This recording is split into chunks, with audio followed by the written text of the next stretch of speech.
नाज़रीन अस्सलाम वालेकुम। नाज़रीन अब तक डॉक्टर दानिश के साथ हाजिर हूँ। नाज़रीन ये जो आपके अगर आप कोई 30 सालों 40 साल में अगर देखें, वैसे तो 73 साल में बहुत सारी ऐसी चीज़ें हैं, लेकिन अगर कई हुकूमतों को देखें जिसमें पिछली भी 10 साल हुकूमत रही, उससे पहले भी हुकूमत रही है, तो मुल्क के हालात बिगड़े हुए नज़र आए थे।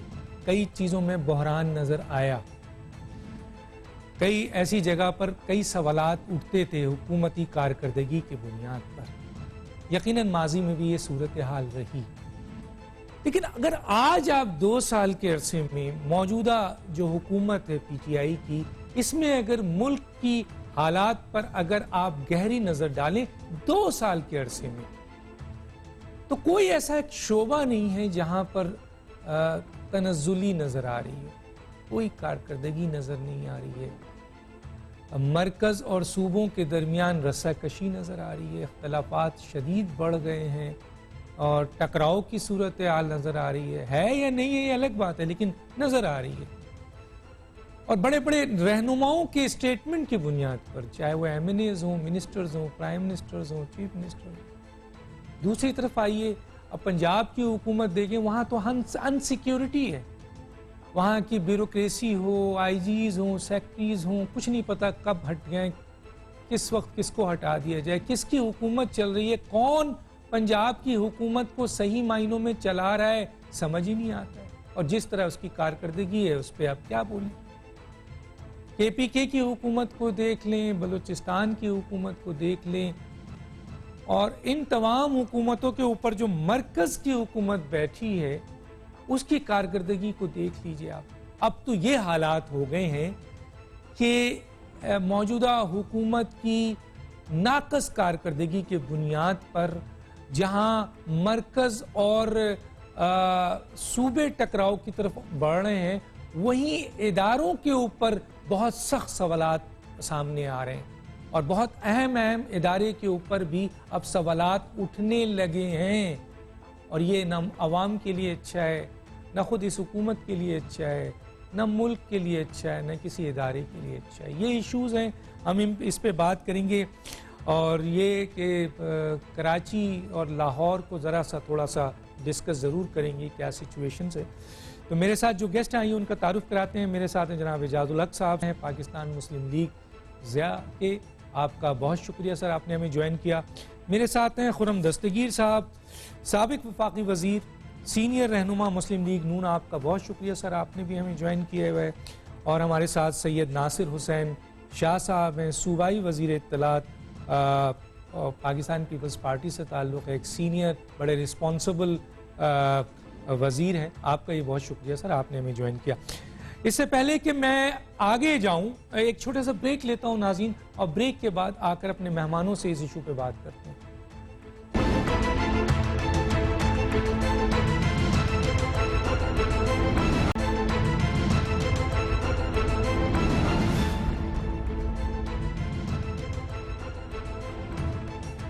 वेलकम बैक जी। एजाजुल हक साहब, आपकी तरफ आता हूँ सर। ये आप कई हुकूमतों में भी रहे हैं, अपोजिशन में भी रहे हैं।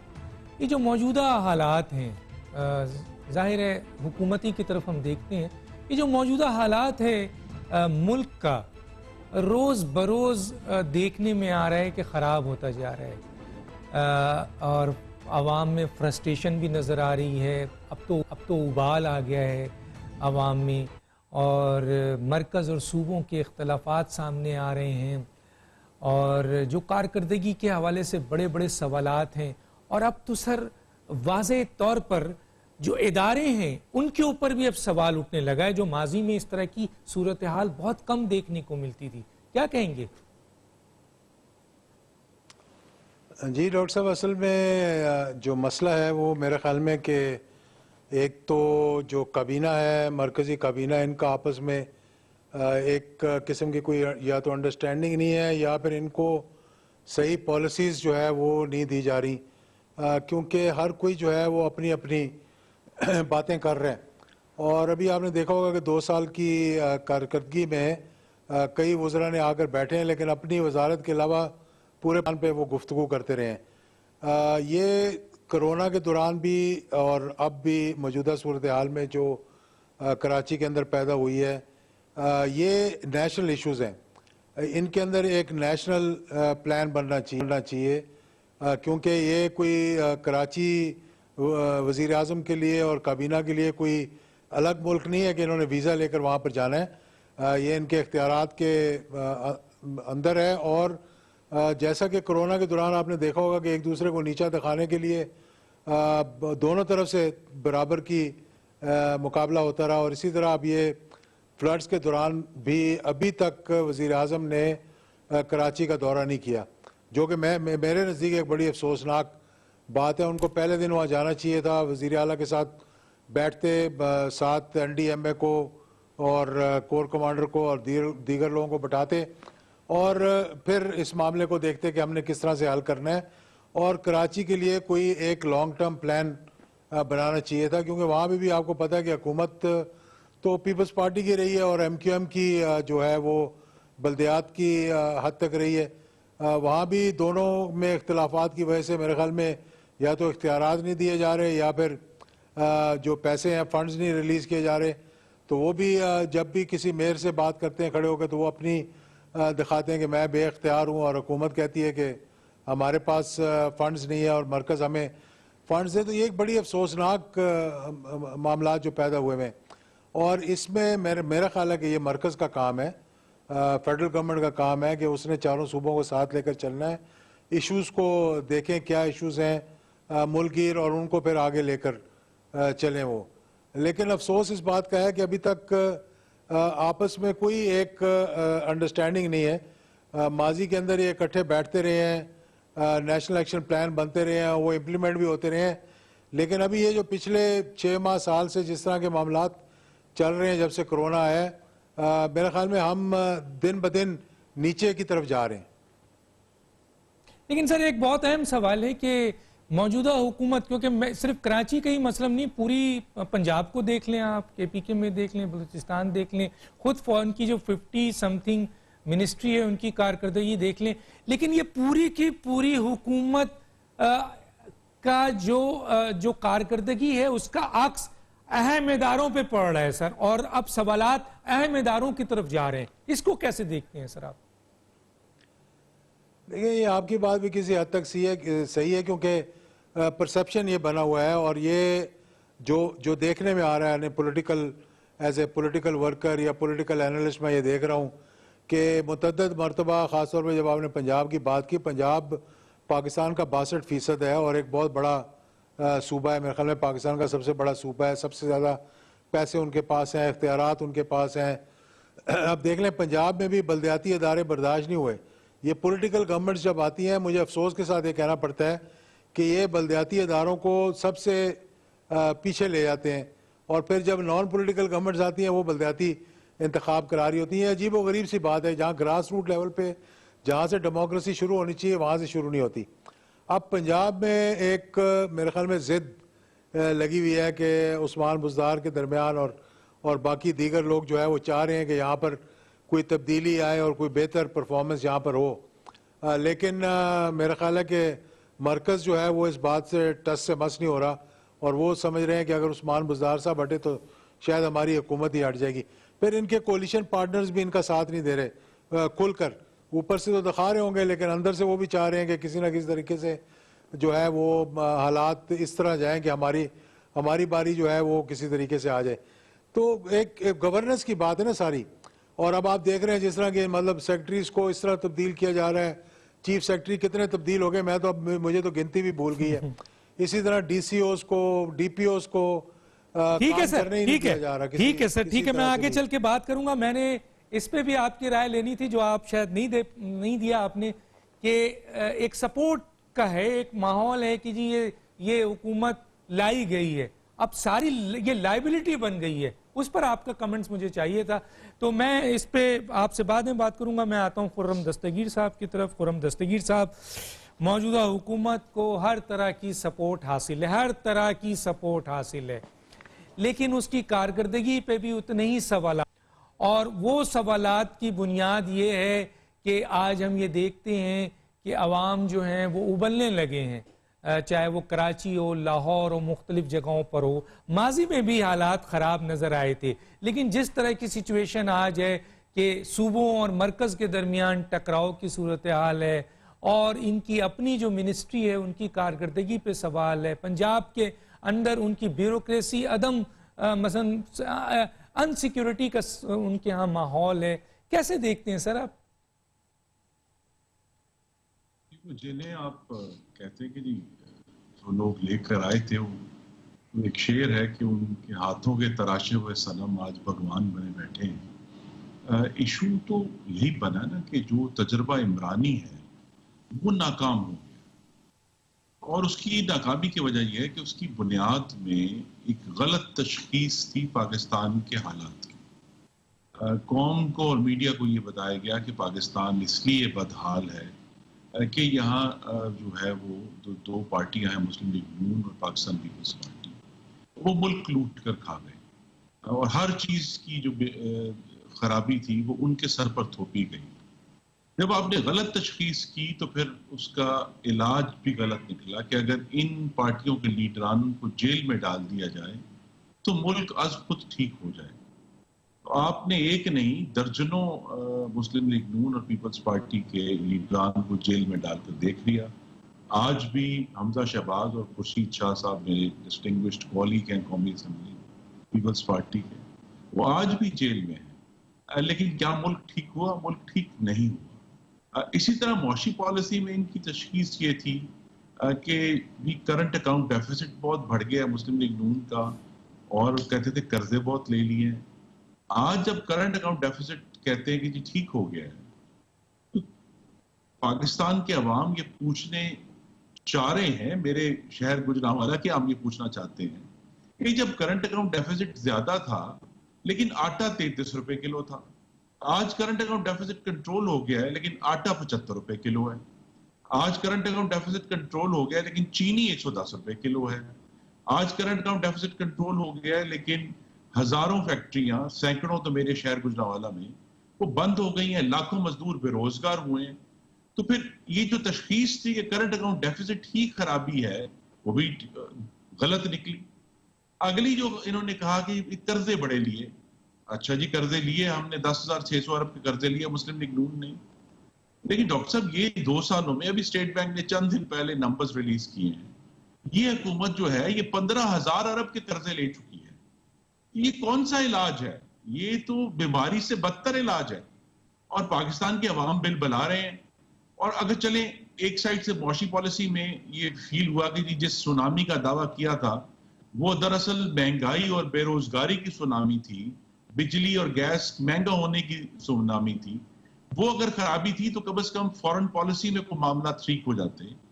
लेकिन हमने ये देखा कि हिंदुस्तान ने वो किया जिसकी उसे 72 साल जरूरत नहीं हुई और इमरान खान साहब की सरबराही में हमें एक ऐसी हुकूमत मिली जिसमें हिंदुस्तान कश्मीर को हड़प कर गया और सवाए गीत गाने के और खड़ा होने के आधा घंटा वो भी एक दफा खड़े हुए, इस ये हुकूमत मफलूज रही है कश्मीर के मामले में।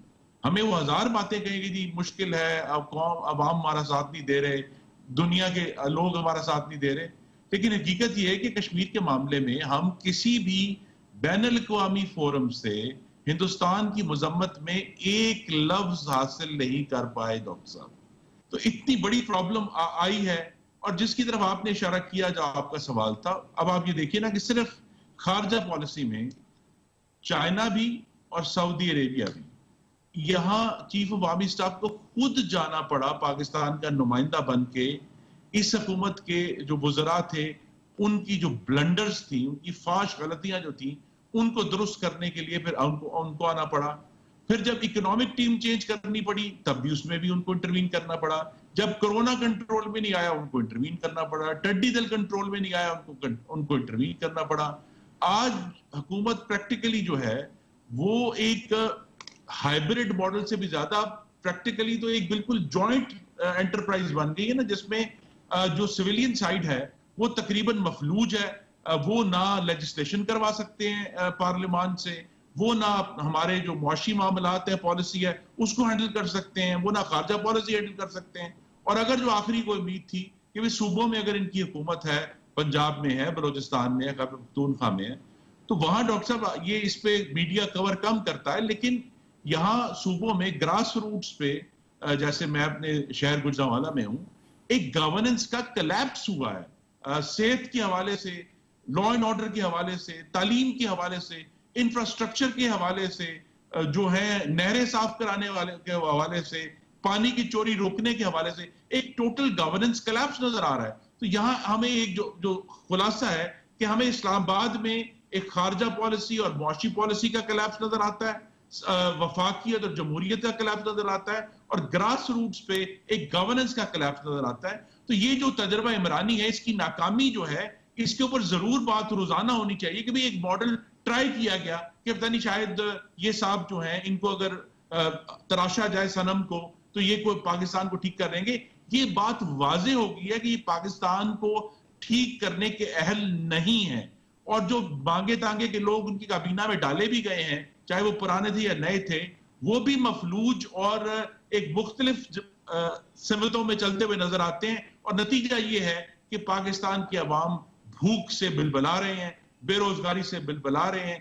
कश्मीर के जो रहने वाले हैं वो अपनी तकलीफ से बिलबला रहे हैं, वो पाकिस्तान से मायूस हो गए हैं। और आगे जाने का रास्ता हमें सवाई ये नजर आता है अपोजिशन को कि जब आने वाले चंद महीनों में जो है मुल्क में साफ, शफाफ और मुदाखलत से पाक इंतखाबात हों, पाकिस्तान के अवाम को ये मौका दिया जाए कि वो अपनी मर्जी से एक नई हुकूमत को मुंतखब करें जो पाकिस्तान को इस मुआशी, खारजा पॉलिसी और हाकमियत का जो काला कुआं है जिसमें इमरान खान साहब ने हमें डाल दिया है, उससे बाहर निकालें।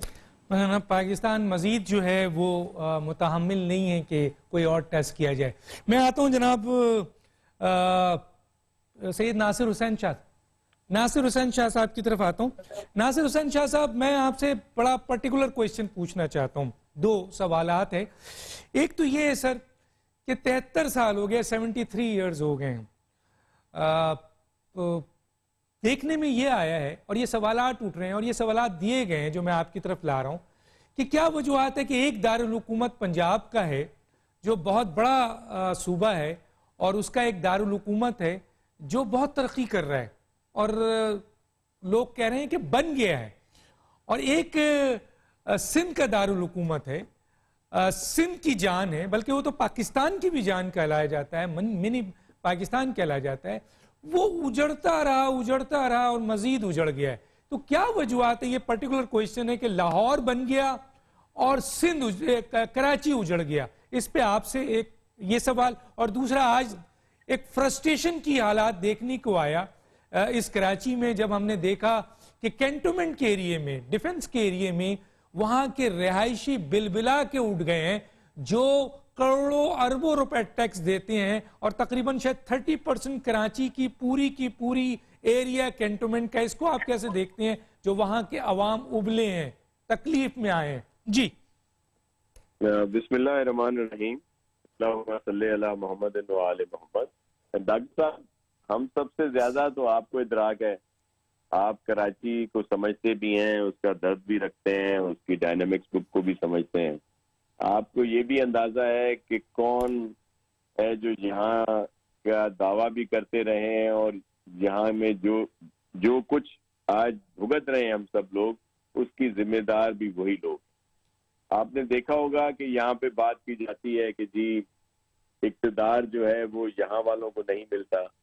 उसका खुमियाजा भी कराची वालों ने भुगत किया कि जब इक्तदार से पहले थे या इक्तदार में भी तो बोरी बंद लाशें भी मिलती रहीं, हड़तालें भी होती रहीं और भी बहुत कुछ होता रहा।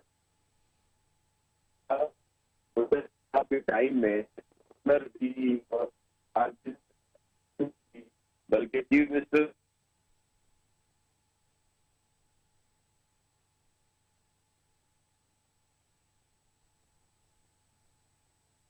जी, मैं मेरा ख्याल है नासिर साहब की आवाज़ क्लियर नहीं हो रही है।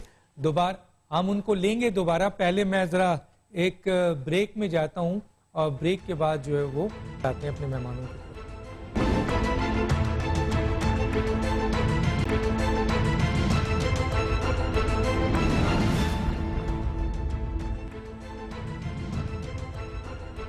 वेलकम बैक जी नाज़रीन। नासिर हुसैन शाह साहब से बात कट हो गई थी, हम वहीं से शुरू करते हैं। नासिर साहब, लाहौर बन गया, कराची उजड़ गया सर। और ये जो आज कैंटोनमेंट में डिफेंस के लोगों ने जो एहतजाज किया है वो एक तारीखी एहतजाज है सर। करोड़ों रुपए देते हैं सर, लेकिन बहुत बुरे हालात हैं डिफेंस के, क्या कहेंगे?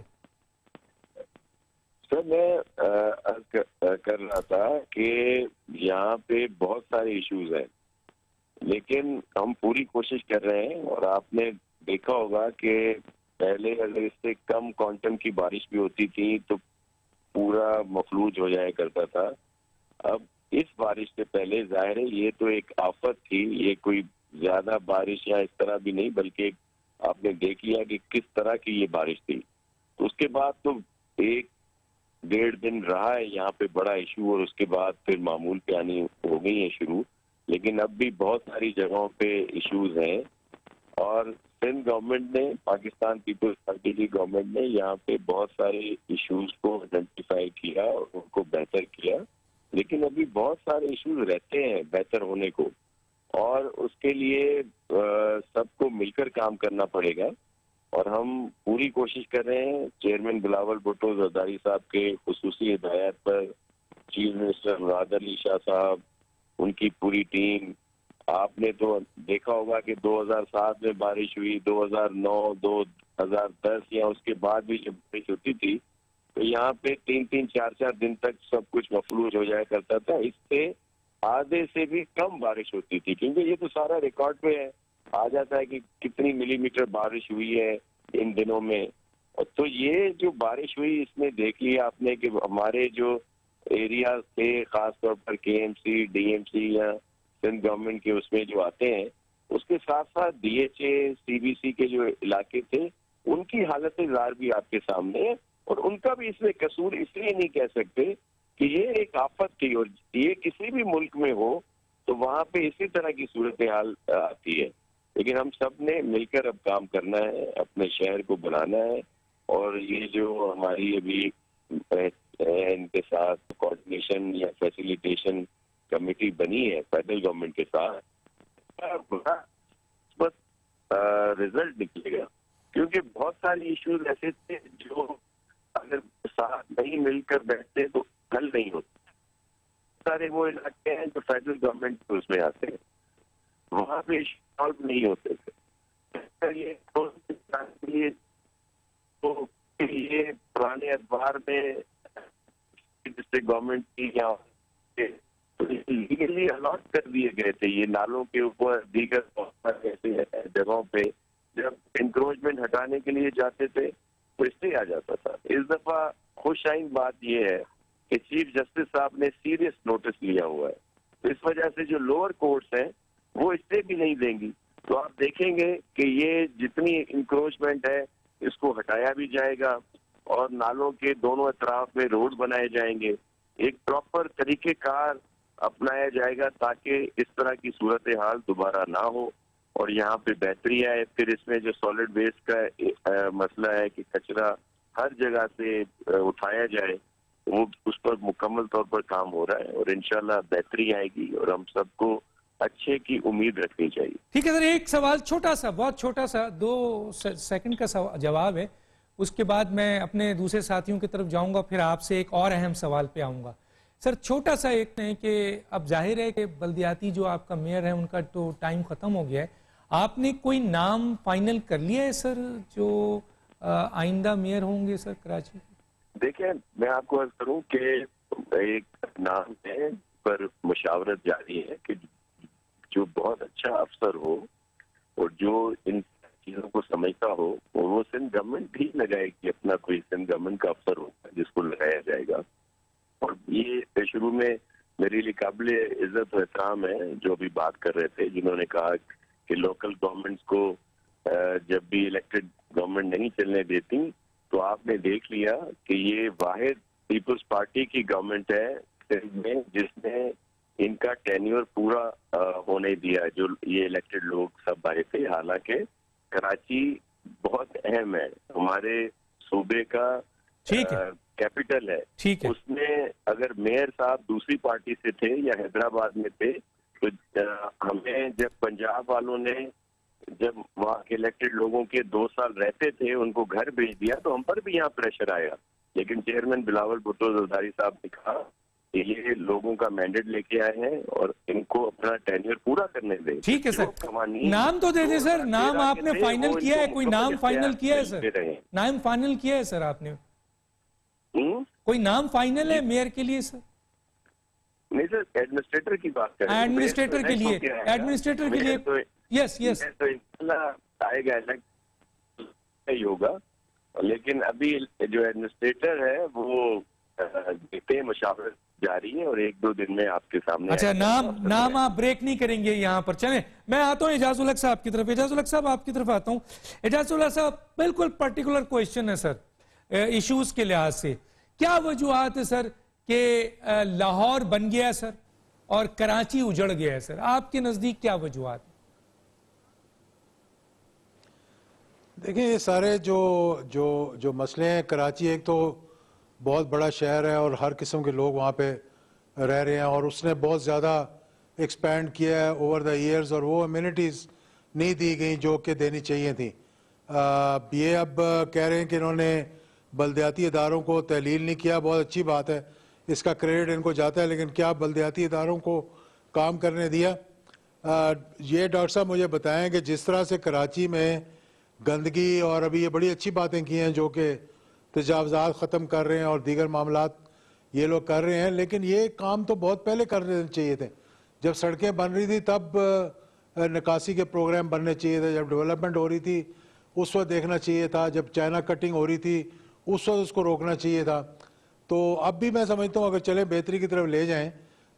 लाहौर में ये है कि लाहौर में इससे पहले जो रहे हैं और कम से कम एडमिनिस्ट्रेटर एक अच्छे थे, शहबाज शरीफ साहब, उन्होंने बड़ी डेवलपमेंट करवाई है पंजाब के अंदर, इसमें कोई शक वाली बात नहीं है। जिस तरह के जो अंडर पासेस वगैरह बने हैं और जो काम था, मतलब रिकॉर्ड टाइम में उन्होंने ये काम करवाए हैं। लेकिन मौजूदा सूरत हाल में ये है कि अब वो सारी डेवलपमेंट वहाँ की वहीं रुक गई है और डेवलपमेंट भी सारी जो है ना वो बड़े शहरों में कॉन्सेंट्रेट की हुई थी और साउथ पंजाब को बिल्कुल इग्नोर किया गया। और साउथ पंजाब के भी बड़े शहरों में बहावलपुर हो गया, मुल्तान हो गया, चलें कुछ ना कुछ काम करवाए। कुछ यूसुफ रज़ा गिलानी साहब ने अपने शहर मुल्तान में काम करवाया, कुछ बहावलपुर में हुए, कुछ रहीम यार खान में हुए होंगे थोड़े बहुत, लेकिन वो इलाके जो जहाँ से हमारी कॉन्स्टिट्यूंसी है, जो हिंदुस्तान के बॉर्डर के साथ लगते हैं, उनको बिल्कुल इग्नोर किया गया। वहाँ पानी की कमी है, मतलब कि वहाँ पानी पूरा नहीं दिया जा रहा, वहाँ जो नहरें हैं उनको ठीक नहीं करवाया जा रहा, वहाँ की जो इंफ्रास्ट्रक्चर है वो मेरे ख्याल में आज से 30 साल पुराना अभी तक चलता आ रहा है। तो वहाँ पे भी कंसंट्रेट करने की ज़रूरत है। मैं इतना बड़ा सूबा जो है इसको कंट्रोल करना भी बड़ा मुश्किल है। लेकिन अब अल्लाह करे कि ऐसा एडमिनिस्ट्रेटर लगाएं जो आप बार बार नाम पूछ रहे थे, जो बजाय भत्ते लेने के और भत्ते देने के काम भी करे वहाँ पे, कराची के हालात को बेहतर करने की कोशिश करें।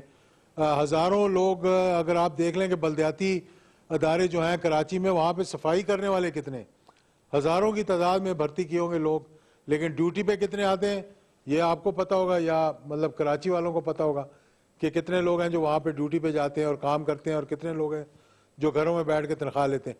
तो ये चीज़ें हैं, ये ठीक करने वाली हैं। अब आहिस्ता आहिस्ता जिस तरह डिटेरियोरेशन हो रही है, अगर सही तवज्जो ना दी गई और आबादी इसी तरह बढ़ती रही तो एक वक्त आ जाएगा जब सारे शहरों में पानी इसी तरह, ठीक है बारिशें बहुत ज़्यादा हुई हैं, लेकिन इसका ये मतलब तो नहीं था कि लोग सड़कों के ऊपर किश्तियाँ चलनी शुरू हो जाएं, कंटेनर चलने शुरू हो जाएं। और अब ये कह रहे हैं कि हमने ठीक कर लिया मामला 2-3 दिनों में। तो आज जो आपने कहा, जिस तरह के DHA के अंदर वहाँ पर जुलूस निकले और लोग इकट्ठे हुए हैं और जिस तरह से उन्होंने ये कहा है कि हम अरबों के हिसाब से टैक्स देते हैं लेकिन हमें वो फैसिलिटीज़ नहीं प्रोवाइड की जाती, तो ये बहुत बड़ा क्वेश्चन मार्क है। तो मैं समझता हूँ कि मरकज़ को और सूबों को इकट्ठे मिलकर प्लानिंग के साथ आगे चलना चाहिए, ना कि एक दूसरे के इख्तियारात पर कब्जा करने के। क्योंकि कुछ लोगों को ये शौक़ था कि कराची में गवर्नर्स रूल लग जाए ताकि हमारी वहाँ पर मौजें हो जाएं और हम वहाँ पर कंट्रोल करना शुरू कर दें, और इस पर मतलब गुफ्तगू भी हुई, लेकिन अच्छा हुआ कि वो कदम नहीं उठाया जिससे कि जमहूरियत डीरेल हो जाती। ठीक है सर, मैं इससे पहले कि खुर्रम दस्तगीर साहब की तरफ हूँ, एक छोटा सा ब्रेक लेता हूँ नाज़रीन, फिर वापस आता हूँ।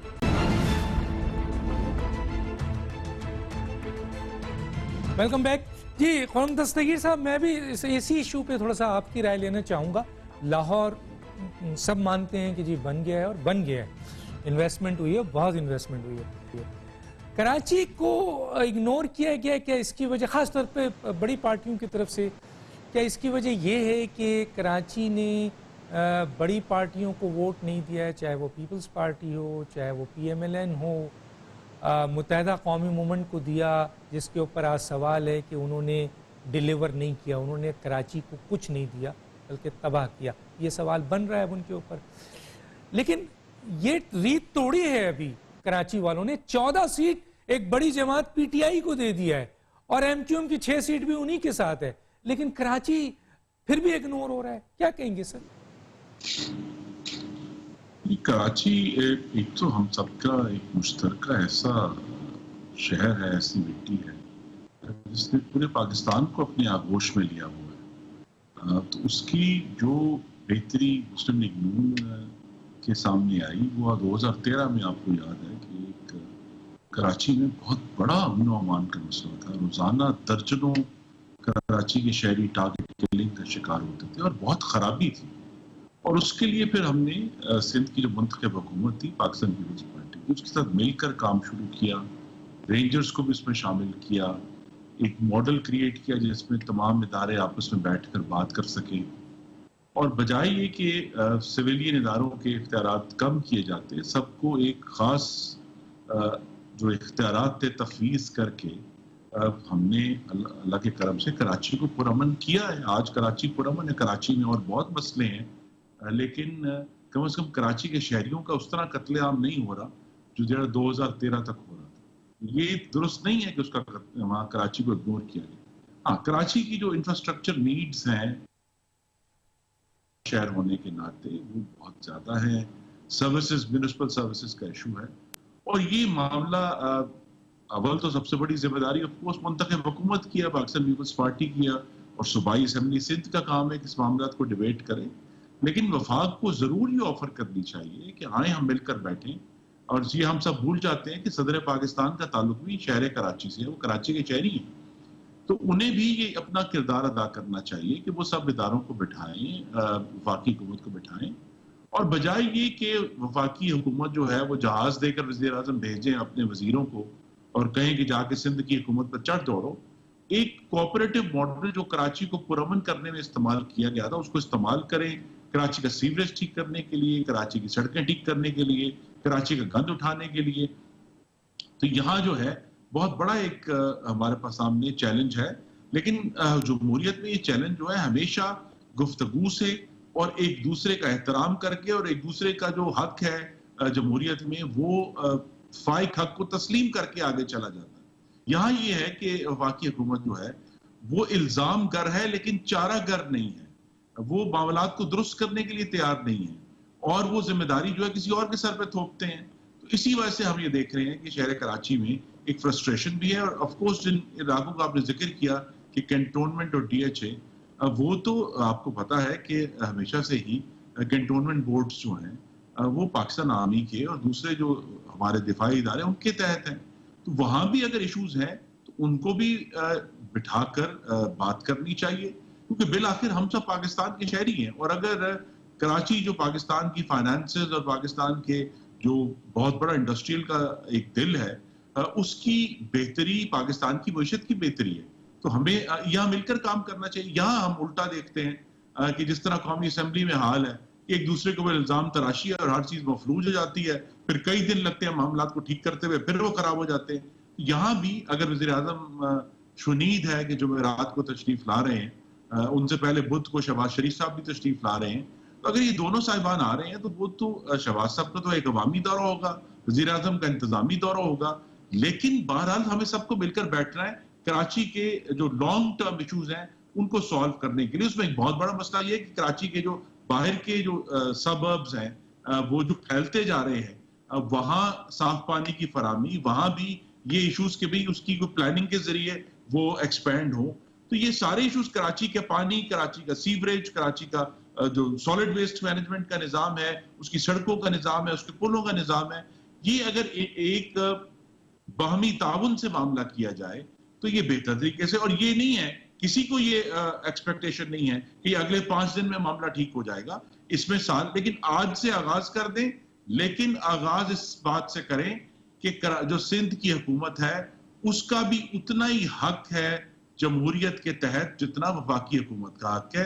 एक दूसरे को जब तस्लीम करेंगे, एहतराम से बात करेंगे, बजाय ये कि इल्जाम लगाएं, ये कहें कि तुम चोर हो, तुम डाकू, और हम तुमसे बात नहीं करेंगे, हम तुमसे हाथ नहीं मिलाएंगे, तो फिर मामलात, असल जो नुकसान है वो हमने देख लिया है कि कराची के शहरियों का हो रहा है। अब जो जिम्मेदारी है वो मुंतखब इदारों की है सिंध में, वो भी अपनी पूरी करें।